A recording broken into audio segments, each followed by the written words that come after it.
Fala pessoal, tudo bem? Aqui é o Guilherme, professor de Biologia. Na aula de hoje nós vamos trabalhar então as algas. A gente vai falar um pouquinho sobre as características dela e sobre as estratégias que elas utilizam para a reprodução. Para poder começar, eu preciso que vocês saibam que as algas pertencem ao reino protoctista. Além das algas, dentro desse reino nós também encontramos os protozoários. Vai ter lugar por aí que vocês vão ouvir falar em reino protista, tá bem? É o primeiro grupo a apresentar organismos que são eucariontes, organismos que têm um núcleo organizado, delimitado ali pelo envoltório nuclear.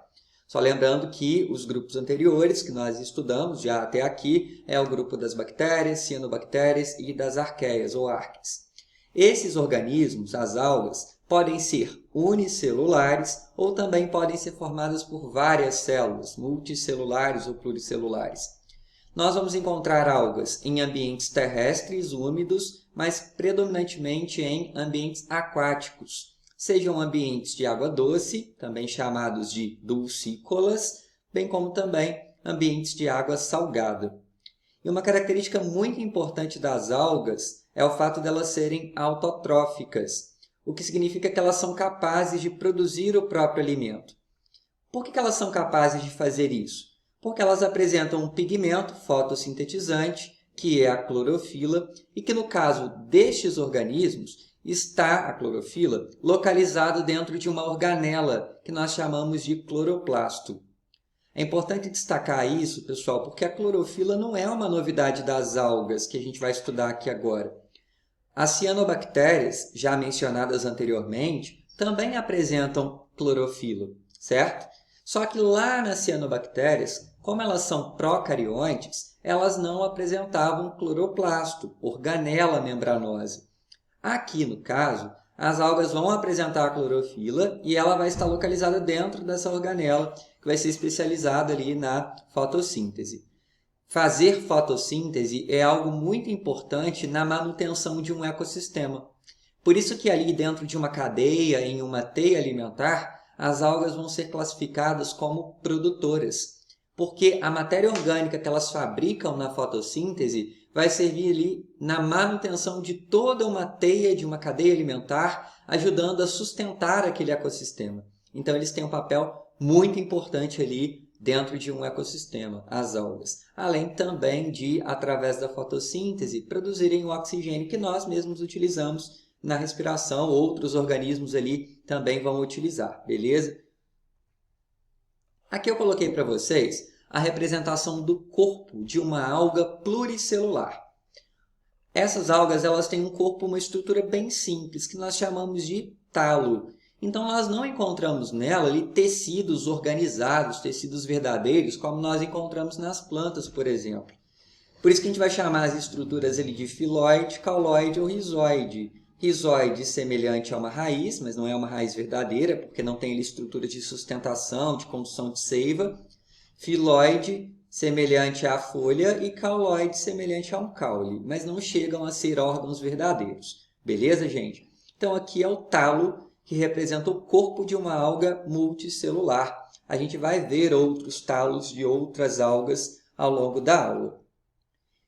E nesse slide eu separei para vocês os principais grupos de algas que vocês precisam conhecer, tá? Do lado de cá nós temos as algas unicelulares, as euglenófitas, as diatomáceas e os dinoflagelados.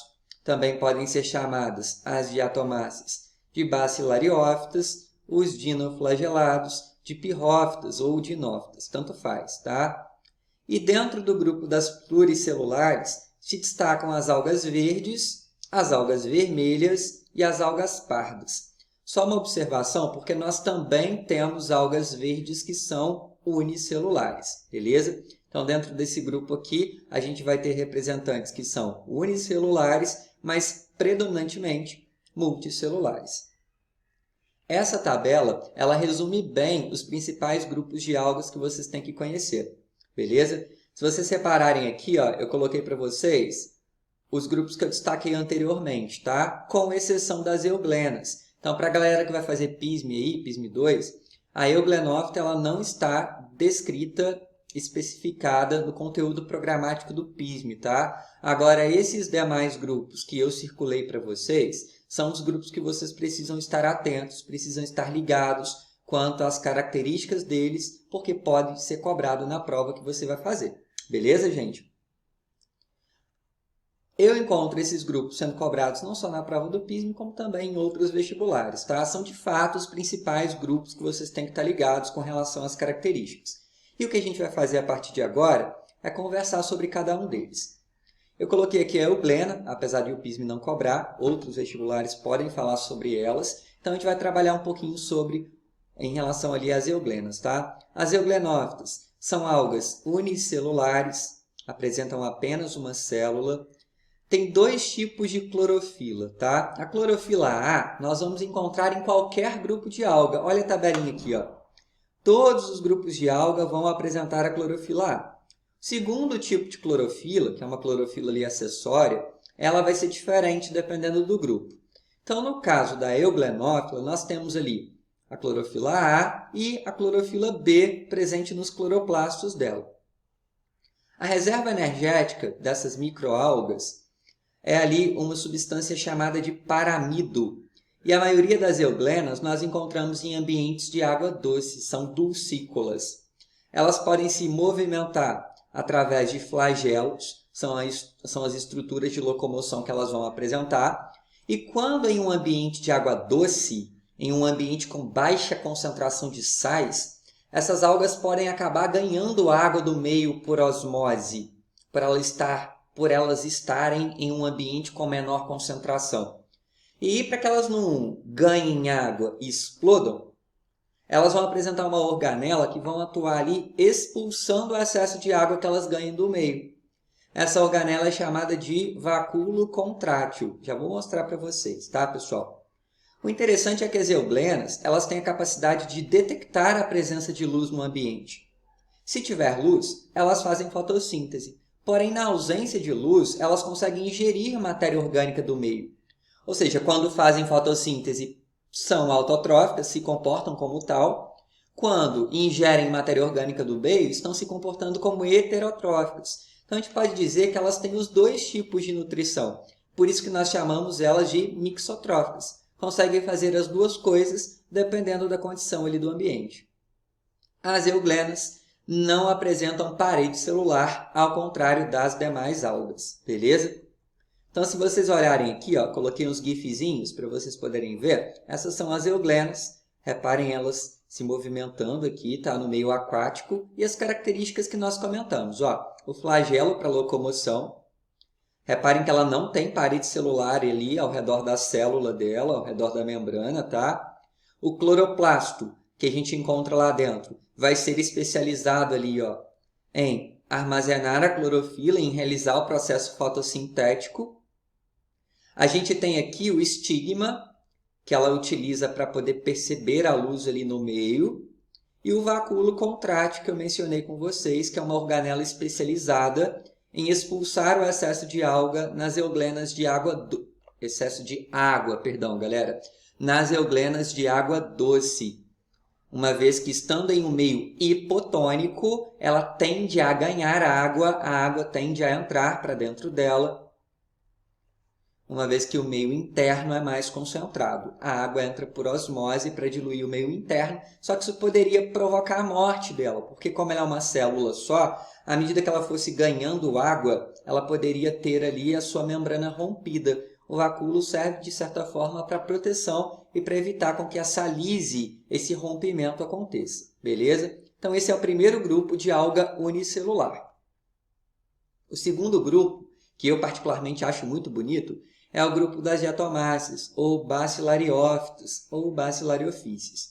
Aqui a gente tem algumas imagens delas, tá, pessoal? Muito bonitas essas microalgas. Também são unicelulares, microscópicas, e a maioria delas é marinha. Uma importância muito grande das diatomáceas é que ela tem um papel de protagonista em fazer parte ali do fitoplâncton. Fitoplâncton são microalgas, também tem ali cianobactérias, né, que fazem parte do fitoplâncton e que são os principais produtores ali na cadeia alimentar aquática, em ecossistemas marinhos e de água doce também, tá? Por serem autotróficos e formarem a base da teia alimentar, a gente sabe que eles fazem fotossíntese, então boa parte do oxigênio atmosférico também é produzido por esses organismos. Então está aí uma importância deles. Uma característica das diatomáceas que é bastante cobrada em prova é o fato delas terem parede celular e a parede celular dessas microalgas ser composta ali por dióxido de silício ou por sílica, o que dá esses formatos variados que vocês observam ali nessas microalgas. Então, esses formatos diversos que a gente observa aqui na foto do lado é graças, então, à carapaça rígida, a parede celular ali formada por sílica. Beleza, gente? Geralmente, a parede celular, dá para ver bem nesse desenho aqui, ó, ela tem duas tecas, duas peças que se encaixam, formando ali uma frústula. Beleza? Então, essas são as características das diatomáceas que vocês têm que estar ligados. Dinoflagelados, outro grupo de microalga também bastante importante, também chamado de pirrófita. São unicelulares, apenas uma célula, apresenta dois pigmentos principais, que são a clorofila A e a clorofila C, mas também podem apresentar ali um pigmento amarelo pardo ou avermelhado, chamado de perididina. Isso não é tão relevante, mas eu trago aí para vocês essa informação. E como substância de reserva energética, os dinoflagelados podem ter amido como substância de reserva e também óleos, que são lipídios, tá? A maioria dos dinoflagelados é marinho e apresentam parede celular com celulose, semelhante ao que acontece na célula vegetal. Algumas espécies são capazes de emitir luz, como a gente observa aqui nessa foto, tá? São bioluminescentes, é um fenômeno bem bonito que a gente observa aqui nessa imagem. Outras espécies são causadoras de um fenômeno conhecido como maré vermelha, que a gente observa na imagem de cima. A maré vermelha, galera, nada mais é que a proliferação, a reprodução excessiva de alga do grupo dos dinoflagelados. Essa reprodução excessiva gera um desequilíbrio ali no ecossistema, porque esses dinoflagelados, dessas espécies que se proliferam ali de maneira excessiva, pode ser, por exemplo, por conta de excesso de nutrientes ali na água, acaba trazendo uma consequência negativa ali para o ambiente, que é o fato de esses dinoflagelados produzirem toxinas que podem levar outros organismos à morte. Podem matar peixes, podem inclusive, ali, através da cadeia alimentar, chegar a intoxicar o homem, caso a gente venha a ingerir algum tipo de alimento de origem marinha que tem ali essa toxina produzida por esses dinoflagelados. Porém, também existem dinoflagelados que conseguem estabelecer relações benéficas com outros organismos. É o caso, por exemplo, de microalgas que nós encontramos ali nos quinidários, nos corais. Então, os corais estabelecem relação com essas microalgas, chamadas de zooxantelas, e essas microalgas fornecem parte dos nutrientes que os corais precisam para poder sobreviver. Beleza, gente? Então, tem aí algumas características desses organismos, dessas algas também unicelulares. Bora então agora começar a falar dos principais grupos de algas pluricelulares, começando então pelo grupo das algas verdes ou clorofíceas. As algas verdes, a maioria, como eu comentei com vocês, é formada por várias células, multicelular. Nós temos três características aqui, pessoal, que aproximam as algas verdes das plantas atuais. Por isso, muitos pesquisadores acreditam que as algas verdes apresentam um ancestral em comum com as plantas. E quais são essas características, galera? Olha só, presença de uma parede celular formada ali por celulose, as plantas também vão apresentar, assim como as algas verdes. Além disso, a substância de reserva energética nas algas verdes, assim como também acontece com as plantas, é o amido. E o pigmento que nós encontramos ali, os pigmentos fotossintéticos das algas verdes, são clorofila A e clorofila B. Essas duas clorofilas, que nós também encontramos nas plantas. As algas verdes podem ser encontradas tanto em ambientes aquáticos, onde elas predominam, tá? Como também em ambientes terrestres úmidos. As algas vermelhas, por sua vez, também chamadas de rodofícias, são algas predominantemente marinhas e que vivem ali apoiadas ou associadas ao fundo, ao substrato ali. Algumas poucas espécies vão ser de água doce, tá? Elas apresentam um pigmento chamado de clorofila A, que é fotossintético, elas têm clorofila, mas também apresentam um outro pigmento que predomina sobre a clorofila, que é a ficoeritrina. É por isso que elas vão ter essa coloração aqui, apesar de terem clorofila, né, não vão ser esverdeados, vai ter um predomínio de outros pigmentos ali na coloração delas. A reserva dessas algas, pessoal, é um tipo de amido, mas é um amido chamado de amido das florídeas. Anotem isso aí que isso é importante, tá? Amido das florídeas. É um tipo de substância de reserva energética particular desse grupo de algas, tá? A parede celular delas é formada por celulose, mas também encontramos ali o agar e a carragenina. O agar, galera, é muito usado ali como meio de cultura para crescimento bacteriano em laboratório, tá? Para cultivo ali, para cultura de bactéria. E esses componentes a gente também pode encontrar em alguns alimentos, como gelatina, como sorvete, para poder dar ali textura, como espessante desse tipo de alimento. As algas vermelhas também são usadas na alimentação, são ricas ali em vitaminas, tá, pessoal? Ricas em alguns minerais, como iodo, como a alga nori, por exemplo, que a gente utiliza na comida japonesa. Então aqui a gente tem a alga já desidratada, tá? Ela já mais sequinha, utilizada ali na comida japonesa. Então são algumas das importâncias que as algas têm. A gente vai comentando essas importâncias ao longo da aula. As algas pardas é um grupo menos comum de ser cobrado em prova, tá? Apresentam clorofila A e C, porém predomina sobre a concentração dessas clorofilas um outro pigmento que é a fucoxantina.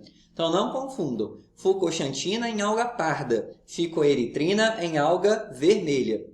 A substância de reserva delas podem ser carboidratos, como a laminarina, principalmente, também o manitol, mas elas também podem ter como reserva alguns lipídios, alguns óleos. Essas algas são pluricelulares e marinhas, beleza, galera? Essas bolhazinhas que vocês estão vendo aqui, essas bolinhas, elas utilizam para poder flutuar, para flutuação ali, tá? Para poder se movimentar de certa forma ali, para dar uma certa flutuabilidade para elas ali no ecossistema, beleza? São bolsinhas cheias de ar. E agora bora para a gente poder partir para a reta final da aula e a gente poder conversar um pouquinho sobre a reprodução das algas. Galera, as algas apresentam mecanismos diversos de reprodução, tá? Nós temos muitas espécies e os mecanismos variam.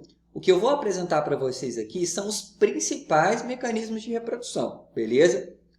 Nas algas que são unicelulares, a principal estratégia de reprodução delas, que é uma estratégia assexuada, é a bipartição, também chamada de cisparidade ou divisão binária. Dá para perceber aqui que eu tenho uma alga, no caso aqui é uma euglena, e essa euglena ali, ela se divide em duas, tá? É um processo de reprodução assexuado, não tem variabilidade genética, é um processo mais rápido quando comparado à reprodução sexuada. Então, algas unicelulares se reproduzem de maneira assexuada por divisão binária. Agora, as algas unicelulares também podem fazer reprodução sexuada. E essa reprodução acontece quando ocorre a fusão de algas unicelulares haploides. Então, reparem aqui que nós temos duas alguinhas unicelulares, são haploides, elas se fundem. Então, essas duas algas adultas vão se fundir, vão formar ali um zigoto diploide. Esse zigoto diploide sofre meiose e gera ali 4 novas células haploides, 4 novas alguinhas. Beleza, galera? Então, um ciclo bem simples. Algas adultas, haploides que se fundem, formam uma estrutura diploide, sofre meiose, formando 4 novas alguinhas haploides. Então, essa é a estratégia de reprodução sexuada em algumas algas unicelulares. Mas bora falar então das algas pluricelulares. A principal estratégia de reprodução, a mais famosa, a mais cobrada em prova, das algas pluricelulares é a reprodução sexuada por alternância de gerações. Então vamos lá, ó. Nós temos aqui um indivíduo, que é uma alga adulta, a gente chama de esporófito, é uma fase da vida da alga, tá? Que é diploide, tem 2 cromossomos de cada tipo ali dentro dela. O esporófito é a alga especializada na produção de esporos. Só que para que haja a produção de esporos, vai ter que haver ali meiose. Então, é o que a gente chama de meiose espórica. A alguinha diploide faz meiose e produz esporos. Esses esporos crescem formando uma outra fase da vida da alga, que é o gametófito, que também é haploide, porque veio do crescimento do esporo. O gametófito é especializado na produção de gametas, só que o gametófito é haploide, então ele tem que produzir gametas por mitose, mitose gamética. Esses gametas se encontram ali na água, gameta masculino e gameta feminino, ocorrendo então a fecundação, formando um zigoto 2N. Esse zigoto vai crescer formando um novo esporófito. Por que é a alternância de geração? Porque eu tenho uma fase do ciclo de vida da alga, onde ela é diploide, que é o esporófito, e uma fase onde ela é haploide, que é o gametófito. Lembrando que o esporófito, olha o nome, gente, não assusta não, tá? O esporófito é a estrutura especializada na produção de esporos, por meiose. Os esporos geram gametófitos. E o gametófito, por sua vez, é a estrutura especializada na produção de gametas. Olha o nome que ele tem. Só que ele faz isso por mitose, mitose gamética. Para facilitar a visualização, eu trouxe essa imagem aqui, ó. Então, vamos partir desse ponto aqui, onde nós temos o esporófito, uma estrutura diploide, beleza? Essa aqui é a alguinha adulta, olha lá, o esporófito 2N. E aí vai fazer meiose para a produção de esporos, olha ele aqui, ó. Esses esporos crescem e formam os gametófitos, é uma outra fase no ciclo de vida da alga. Eu tenho aqui o gametófito feminino, que produz gameta, gameta feminino. Gametófito masculino, que também produz gameta, gameta masculino. O gameta feminino e o gameta masculino se encontram, ocorrendo ali a fecundação, formando um zigoto que cresce, dando origem a uma nova alga esporófito, uma nova fase ali no ciclo de vida dela. Beleza, gente? Pessoal, então é isso que eu tinha para poder falar com vocês, tá? Espero que vocês tenham gostado. Deixa eu voltar com a minha cara aqui, para vocês poderem me ver um pouquinho. Espero que tenham gostado. Era isso que eu tinha para poder trabalhar. A gente se encontra em breve para poder falar um pouquinho sobre o outro grupo também do reino protoctista, que são os protozoários. Grande abraço para vocês, pessoal. Valeu!